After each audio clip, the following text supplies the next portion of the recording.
এই শিক্ষিত দেশে মিথ্যা কথা দিয়ে মামলা শুরু হয়। এই শিক্ষিত দেশে অফিস কাছে দেখলে ছাই ছাই করে, কুকুরের মতন ঘৃণা করে।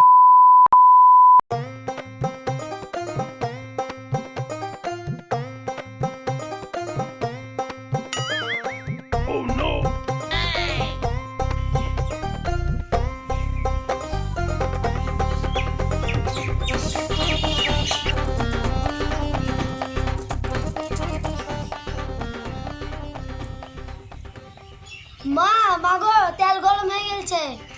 যা গরম হয়েছে আরো ডবল গরম কর, তোর বাপকে ভালো করে মাখাবো। এই শুন ফুলসুরি, তোকে আমি বারবার করে বলছি আমি কিন্তু ভালো তেল মাখবো না, আমি ভালো তেল মাখতে ভালোবাসি। এখন এই দিশা শুন, তোর মাকে বল আমি তো তেল মাখবো না। কিন্তু কে তেল মাখবে না, কে তেল মাখবে না? তোমার 14 গুষ্টি এসে তেল মাখবে, তোমার মরা বাপ এসে তেল মাখবে। গা কাটতে এমন ভাবে করে যাচ্ছে মনে হয় সাপের কলস, পান্ডুরি তো শোয়া যায় না, গা খসখস করে। আমার গায়ে হাতে দেখো তুমি, দেখো কিভাবে শরীরে রস্ত আছে। আমার 14 গুষ্টিটা ভালো তেল মেখে মেখে শরীরকে সবসময় ভালো করে থাই। এই দিখানি তেলটা নিয়ে তো দেখি তেল মাখবে না কি করবে, আমি তাই দেখছি। শুন ফুলসুরি, ভালো হবে কিন্তু আমি কিন্তু তেল মাখবো না। কিন্তু চুপচাপ বসে থাকো বলেছি, চুপচাপ বসে থাকো। দেখো তেলটা নেই তো তেল মাখবে না, উল্টা গা হাত পায়ে খসখস করছে, মাঠে কাজ করে। সাপের মতন পাঞ্জরে শোয়া যায় না, মনে হচ্ছে যে পাঞ্জরে শুলে সাপ যাচ্ছে আমার গায়ের ওপর দিয়ে। আর তেল মাখবে না, শুনো এখন হালকা হালকা তেল মাখছি। মাঠ থেকে আসবা, গা ধুয়ে দিব, গা ধোয়ার পরে তোমাকে ভালো করে তেল মাখিয়ে দিব।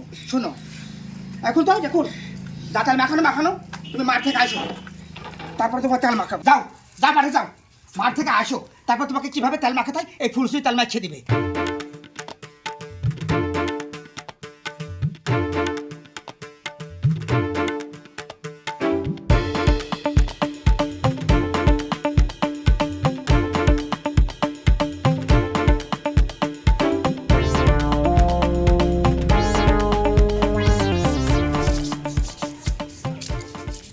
মা পড়তে বসবো না। পড়তে বসতে হবে না, পড়তে বসতে হবে না, তুমি পড়তে বসবা আর আমি একলা একলা কাজ করবো। শুধু হয় আটাটা লিয়ে আটা চালবো, রুটি করবো, তোর আবার লেগে আবার খাবার লেগে যাবে না, তোর আবার ছেঁচবে এসে।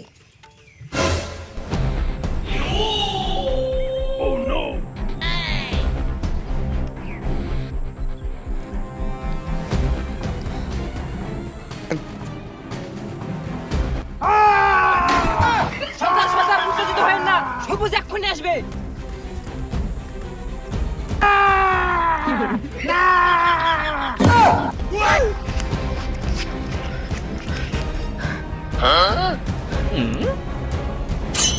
কিরে সবুজ, কি হয়েছে? কি সংবাদ? সর্দার তো খেপে গেছে।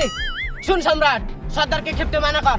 100% গ্যারান্টি ফুলসুর আজ মাঠে আসবে, কারণ ওর স্বামী আজ মাঠে আছে। সর্দার খুশির সংবাদ আছে, আজকে ফুলঝুরা মাঠে আসবে। আজকে ফুলঝুরাকে আপনি দেখতে পাবেন।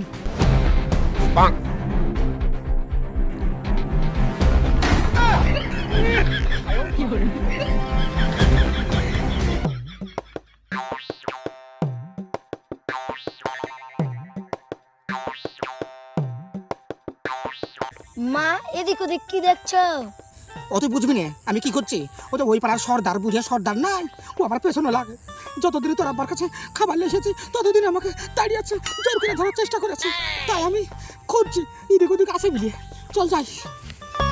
ও মা, কি মশা রে বাবা, রে বাবার পাছায় কামড়াছে রে মশা রে। আমার স্বাদ না মিটিল, আমার আশা না পূরণ হলো।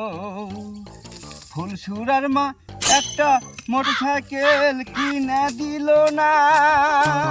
হ্যালো অর্জুন সিং, এসো খাই এলাও। খাওয়ার পরে আবার গান ধরো, গান ধরি আছে। হ্যাঁ রে ফুলসুরি, তোকে আমি বারবার করে মানা করি না যে দিশাকে মাঠে নিয়ে আসিস না, তাও কেন মাঠে লিখেছিস? মাঠে লিসমে কি করবো, কি করবো? বাড়িতে বসে থাকবো? হ্যাঁ, এখন থেকে কাজ কাম শিখাবো, উজগার খাই রোজ রোজ। এই শালি বলে কি রে, এই বয়সে কি ওকে মাঠে না ঠিক? এই বয়সে ও পড়াশোনা করবে বাড়িতে, আর ওকে মাঠে নিয়ে চলে যাচ্ছে। মাঠে লিসমে কি করবে, কি করবে? তোমার 14 গোষ্ঠীতে এত পড়াশোনা করেছে, একটা তো পায়খানা পরিষ্কার করে চাকরি পাইনি, আর নিজের বেটিকে তুমি পড়াশোনা কথা বলছো। শোনো, আমরাও পড়াশোনা করিনি, এই যে কাজ শিখেছি, তোমার বাড়িতে এসেছি, সুন্দর করে দুটো রাঁধতে পারি, ওইভাবে রান্না বান্না সব কিছু শিখাবো। ওই পড়িয়ে শুনে হোস্টেলে পড়াবো, হোস্টেলে পড়িয়ে মান সম্মান হারাবো, ওরকম আমরা বেটিকে করবো না। তোমাকে আমি একটা কথা বলেছি, আমি আমার বেটিকে নিজের মতন করে মানুষ করবো, তুমি তোমার বেটিকে নিজের মতন করে মানুষ করার চেষ্টা করো না। আমি আছি আমার বেটির লেগে। এই শালি বলে কি রে, এই শালি তুই পড়াশোনা করেছিস, তাই তুই পড়াশোনার মর্ম বুঝবি? তুমি কি বলছো গো? তুমি কি বলছো? আমি কি বুঝি না? আমি পড়াশোনা করে বলে আমি কিছু বুঝি না? এই শিক্ষিত দেশে মিথ্যা কথা দিয়ে মামলা শুরু হয়। এই শিক্ষিত দেশে অফিস কাছাতে গেলে ছাই ছাই করে, কুকুরের মতন ঘৃণা করে। ওগুলো কারা বসে থাকে? কারা বসে থাকে? আমাদের মতন মূর্খরা বসে থাকে। ওই শিক্ষিত লোক, ওই পড়াশোনা লোক বসে থাকে। কেন হবে ওগুলা? কেন হবে ওগুলা? তাহলে পড়াশোনা করে আমরা কি বাঁচি? কি বাঁচি? পড়াশোনা করে আমরা কি করে ঘুষ খেতে হয়, কিভাবে পয়সা নিতে হয়, কিভাবে অত্যাচার করতে হয় সেগুলো শিখে হয়, বুঝলি তো? খাবার খেয়ে এলো, খাবার খেলে সোজা বাড়িতে আসো, দেখ আমি চন্ন। ওই বাড়ি আছিস যা, ওই দিশাকে সঙ্গে করে বাড়িলে যা। দিশাকে সাথে করে নিয়ে এসো। আর শোনো, 3 দিন থেকে যেটা আনতে বলছি সেটা নিয়ে এসো। আরে কি নিয়ে আসবো বলছিস? 3 দিন থেকে কানের করতে ফুসুর ফুসুর করে বন্ধু কতবার, তাও তোমার মনে নাই না? তাও তোমার মনে নাই?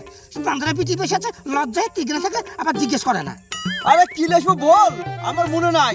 এই পেটে ছেলে দাঁড়া আছে কি না মুখ পরীক্ষা করবো, ওই কাঠি জ্বালিয়ে এসো কি নিয়ে। তোমার এখন মানা শুনবি না, আবার মনে থাকে না কথা।